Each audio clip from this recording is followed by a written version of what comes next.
It happened after midnight, the hour when stories break quietly, but consequences explode loudly.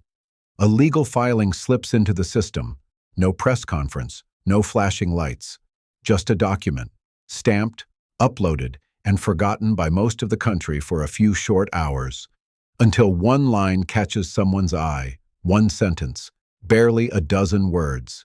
She was there.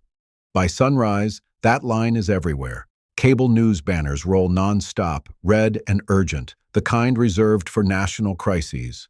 Producers scramble. Panels are booked before anyone has read past the headline. On phones across the country, notifications stack up faster than they can be opened. Twitter, now X, erupts. TikTok stitches multiply by the minute. Reddit threads spiral out of control. And suddenly, one name begins trending next to one of the most toxic names in modern American history. Melania Trump, Jeffrey Epstein. No explanation, no context, just proximity. The internet does what it always does. It fills in the blanks. Screenshots of the filing circulate, highlighted, circled, cropped. Commentators speculate in real time. Some sound cautious, many don't. The phrase, "she was there," becomes a verdict in the court of public opinion before lunch. But what's striking isn't just the noise. It's the silence. No statement, no denial, no clarification, no press release from Melania Trump's camp. No counter-narrative, just a vacuum. And in that vacuum, imagination runs wild. To critics, the silence feels damning. To supporters, it feels deliberate, calculated, almost defiant. Anchors lean into the camera and ask loaded questions without answers. Social media splits instantly into camps. Those convinced this is the final puzzle piece. And those warning this feels eerily familiar. Another name pulled into the Epstein gravity well, where accusation alone can eclipse fact. The visuals are cinematic. A woman known for restraint, suddenly framed inside the loudest scandal of the century. A past long thought buried, dragged into the present by a single line in a legal document. The contrast is jarring. Whispered paperwork versus national outrage. And hovering over it all is an uncomfortable truth. In the Epstein era, being mentioned can be as powerful as being proven. But beneath the outrage, beneath the trending hashtags and breathless panels, there's a question almost no one is slowing down to ask. A question buried beneath assumptions, clipped screenshots, and headline economics. Because before judgment, before conclusions, before reputations are rewritten in real time, there is something the filing itself reveals, and something it very carefully does not. But as the internet rushed to judgment, few stopped to ask one critical question. What exactly did the filing claim, and what did it not? To understand why a single line in a legal filing could detonate like this, you have to understand the shadow that still hangs over one name. Jeffrey Epstein. Years after his death, Epstein remains less a person and more a symbol. Shorthand for hidden power, elite immunity, and the fear that the truth was never fully exposed. In the public imagination, Epstein represents the ultimate unanswered question: who knew what and when? That's why every new filing, no matter how minor, lands with explosive force. It doesn't matter if the document is procedural. It doesn't matter if the reference is indirect. It doesn't even matter if the claim is unproven. In the Epstein universe, being named is enough. The public has been conditioned to believe that if a name surfaces, it must mean something was hidden, and that the system is finally cracking. This is the emotional backdrop against which Melania Trump's name suddenly reappears. In an era already saturated with distrust of elites, institutions, and official narratives, Epstein-related claims operate like gasoline on a smoldering fire.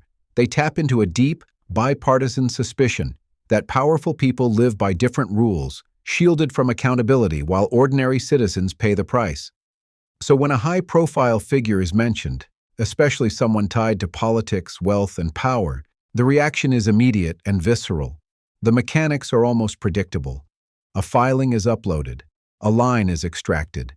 Headlines are written for speed, not nuance. Social media platforms reward outrage, not patience. Algorithms push the most emotionally charged interpretation to the top of every feed. And within hours, a narrative solidifies, long before the underlying document is actually understood. What makes this moment especially volatile is the indirectness of the claim. There is no dramatic accusation spelled out in bold letters, no sworn testimony replayed on cable news. Instead, there's ambiguity, a phrase open to interpretation, stripped of context, amplified by implication. And ambiguity, in the modern media ecosystem, is often more powerful than certainty, because ambiguity invites projection. To skeptics of the elite, it confirms their worst fears. To political opponents, it becomes a weapon. To content creators and commentators, it's irresistible fuel. Everyone can read into it what they already believe, and then broadcast that belief at scale. This is how reputations begin to shift overnight. Not through verdicts or evidence, but through association. America has seen this pattern before. A name trends. A backstory is retrofitted. Past photos, events, and social circles are re-examined through a darker lens. Silence is interpreted as strategy. Any response is scrutinized for weakness. And once the story escapes into the cultural bloodstream, it becomes almost impossible to fully retract. What's driving the urgency isn't just curiosity, it's fear. Fear that something enormous was missed. Fear that the truth is still buried. Fear that the powerful once again escaped accountability. Epstein-related filings reopen that wound every time, reminding the public that the full scope of what happened may never be known. And so the stakes climb higher than any one individual. This filing isn't just about Melania Trump. It's about whether America still believes in proof over presumption. It's about whether implication has replaced investigation. It's about how quickly the line between allegation and assumption disappears when emotion takes over. But even as the public argues over what this moment means, another question quietly emerges, one that shifts the focus away from the name in the headline and toward the source of the claim itself.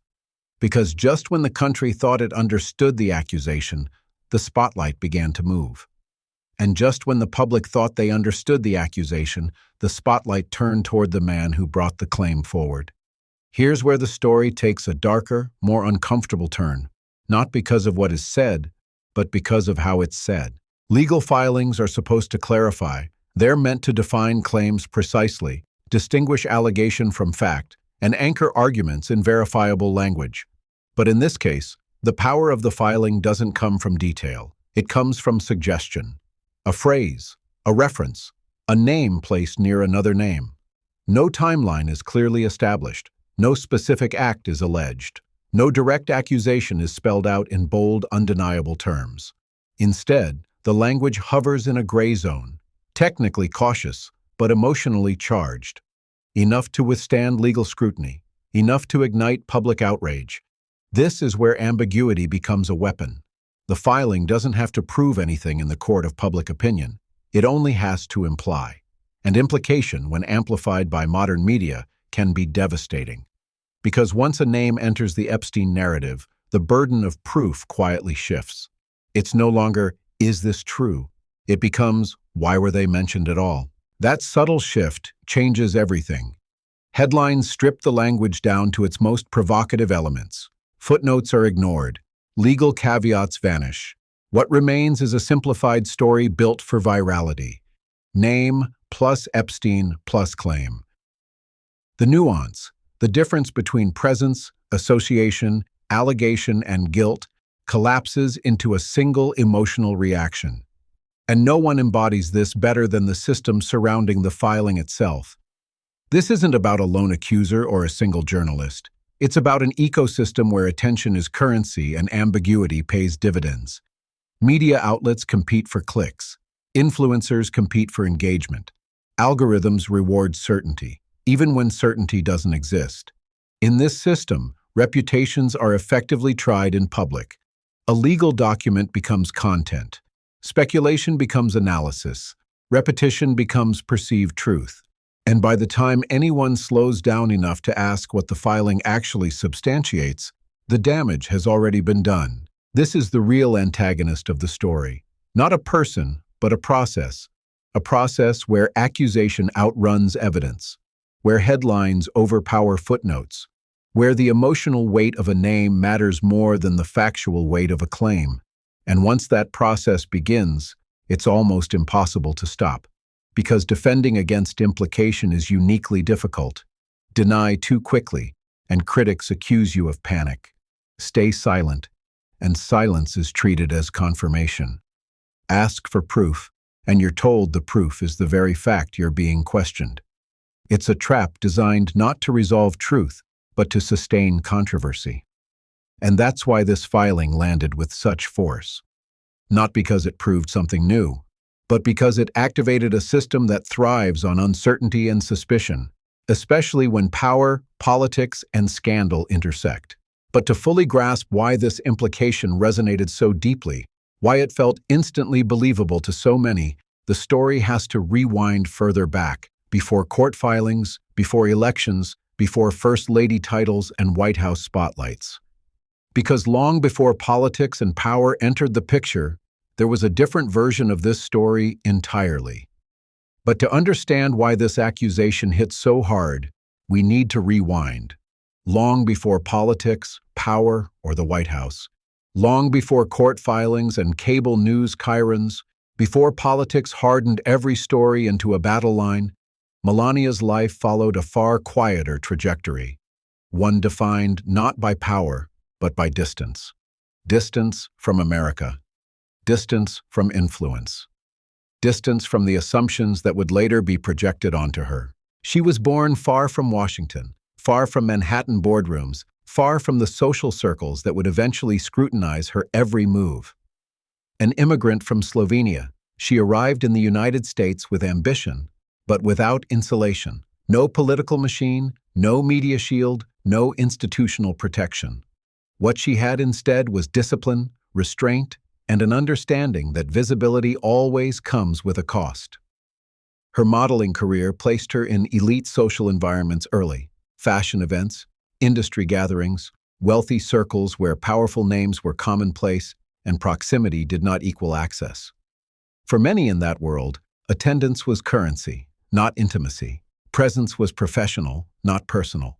But years later, those distinctions would blur in the public imagination. As Melania's profile rose, so did the scrutiny. Every photograph became evidence. Every appearance was reinterpreted. Social spaces she once navigated as a working professional were retroactively reframed as something more sinister. Not because of new facts, but because of new narratives. This is the quiet burden of public life. The past doesn't stay in the past. It waits. When Melania entered the political arena as Donald Trump's wife, the scrutiny intensified exponentially. Her accent, her reserve, her silence, all became subjects of speculation. Unlike many political figures, she did not fill the air with constant commentary. She did not flood social media with rebuttals. She did not perform outrage on demand. Instead, she stayed measured, controlled, often silent. To critics, that silence was suspicious. To supporters, it was dignified. But to the media ecosystem, it was irresistible, because silence invites interpretation. And interpretation, once politicized, hardens into assumption. What's often overlooked is how little agency silence affords a person once narratives begin to form around them. A single image can be stripped of its context and replayed endlessly. A fleeting moment can be frozen, zoomed, dissected, and assigned meaning it never carried at the time. Melania's past became a canvas, not because she spoke too much, but because she spoke so little. Her story, for years, has been told about her rather than by her. She has been cast alternately as accomplice, symbol, bystander, and mystery, rarely as a fully realized individual navigating extraordinary visibility with deliberate restraint. This is where the hero framing emerges, not through speeches or slogans, but through endurance, dignity under scrutiny, silence in the face of spectacle, composure where outrage would be easier. In a media culture that rewards constant reaction, Melania's refusal to perform has often been mistaken for absence, when in reality, it is presence of a different kind. A choice to absorb pressure rather than amplify it. A willingness to let time, rather than headlines, do the talking. But that restraint also comes with risk. Because when a past moment resurfaces, especially one stripped of its original context, there is little in the public record to counterbalance it. No endless archive of explanations, no trail of clarifications, just images, implication, and assumption. And that is precisely why critics seized their opening, because buried in the noise was a single moment, isolated, magnified, and repeated, transformed from a snapshot in time into a supposed key to everything. A moment frozen, a context erased, a narrative rewritten. And then came the moment critics would seize on, a moment frozen in time, stripped of context and replayed endlessly. Once the story breaks free from the filing itself, it takes on a life of its own. Pundits rush in first. Cable panels fill with familiar faces, each offering certainty where none exists. Some speak cautiously, hedging every sentence with legal disclaimers. Others abandon restraint entirely, leaning into tone, implication, and raised eyebrows. The question is no longer what is proven, but what feels plausible. And in a scandal-saturated media cycle, plausibility is often enough. Then the clips resurface. Old photos, event footage, blurry stills pulled from archives and reposted with ominous captions. Each image is presented as if it were a missing puzzle piece, even when it proves nothing on its own. Context collapses under repetition. A moment that once meant nothing becomes loaded simply because it's shown again and again. Headlines harden. Early phrasing like mentioned in filing quietly mutates into linked to, then connected with, then, in the corners of social media, something darker. Nuance erodes with every retelling. What began as ambiguity is reshaped into assumption through sheer volume. And this is where social media completes the transformation. Twitter threads grow longer, angrier, more confident. TikTok creators speak directly into the camera, framing speculation as revelation. Comment sections become jury boxes. Users declare verdicts in all caps, armed with screenshots and certainty. The phrase, "she was there," is no longer a quote, it's a conclusion. This is trial by Twitter. There is no cross-examination, no burden of proof, just momentum. Algorithms push the most emotionally charged interpretations forward, rewarding outrage with visibility. Anyone urging caution is accused of deflection. Anyone asking for evidence is told the evidence is obvious, even when it isn't. And at the center of it all is Melania Trump's silence. No tweets, no interviews, no statements pushed to friendly outlets. To some, the silence is deafening. Proof, they argue, that something is being hidden. To others, it's strategic. A refusal to legitimize speculation by responding to it. The same absence is interpreted in opposite ways, depending on what the viewer already believes. That contrast becomes its own battleground. Commentators debate not the filing, but the silence itself. Is restraint outdated in the digital age? Does dignity still matter when narratives are built at algorithmic speed? Or has silence become a liability, a blank space others will always fill for you? Meanwhile, the story metastasizes. Think pieces appear within hours. Reaction videos pile up. Each layer of commentary moves further away from the original document until the filing itself is almost irrelevant. What matters now is perception, and perception, once set, is brutally difficult to reverse. But just as the narrative seems fully locked in, just as assumption hardens into accepted wisdom, there's a problem. A detail that doesn't fit the viral storyline. A limitation buried in the filing itself. A reality that refuses to align with the outrage. And if acknowledged, it threatens to unravel the entire escalation. But as the narrative spiraled out of control, one inconvenient reality threatened to derail the entire story. This is where the story slows down, not because the stakes disappear, but because clarity finally enters the room. Away from the panels, away from the hashtags, back to the document itself. When the filing is read in full, not cropped, not highlighted for shock value, not summarized by a headline, a different picture begins to emerge. The language, so explosive in isolation, becomes far more restrained in context. What is alleged is narrow. What is implied is limited. And what is absent is just as important as what is present. There is no direct accusation leveled against Melania Trump, no claim of wrongdoing attributed to her actions, no sworn testimony detailing conduct, no timeline establishing intent, involvement, or awareness. The filing does not accuse, it references. It does not conclude, it mentions. That distinction matters. Legally, it's the difference between allegation and association. Narratively, it's the difference between truth and assumption. Yet, by the time most people encountered the story, that line had already been erased. This is the mic drop. Not through confrontation, but through restraint. Because the realization is uncomfortable, the outrage moved faster than the facts. The emotional verdict arrived before the evidentiary process even began. What felt like revelation begins to look more like extrapolation. And suddenly, the room changes. Commentators who rushed in with certainty begin hedging. Panels pivot from accusation to debate over media responsibility.